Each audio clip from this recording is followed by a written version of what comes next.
Bilirsiniz, cəmiyyət özü bunu istəyir. Cəmiyyət özü bunu məndən tələb edir.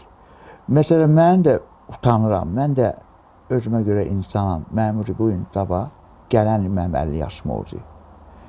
Amma mən, məsələn, məclislərə gedəndə mənə deyirlər ki, kabruk geyin, o kaçınqanın geyin, yəni səni obrazında görüm.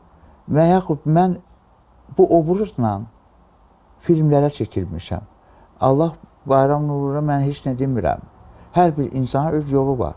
Amma heç kim deyə bilməz ki, bu mənim obrazımdır. Mənim obrazımdan mən pul qazanmışam.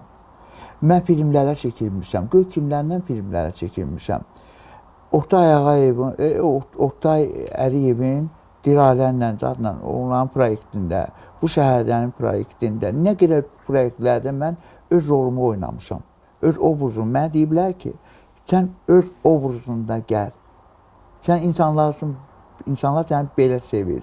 İnsanlar səni belə anlayır. Cəmiyyət səndən bunu tələb edir. Bunu tələb edir. Mən də yorulmuşam. Mən də bilirsiniz, insanam da, mən də istəyirəm ki, rahat olum. Amma mən bilirəm bu ki, əslində dolayısı ilə cavabdır. Çünki cəmiyyətdə, sosial şəbəkələrdə görürük, yazırlar ki, niyə belə geyinir, qıcıqlandırır, nə bilim, hər cür söz yazırlar da. Amma ki, bax, bu sənin cavabındır ki, cəmiyyət bunu məndən istəyir. İstəyir, həqiqətən də istəyir. Baxın, bu mənə gəlir gətirməzsə, mən də başqa cür geyinim.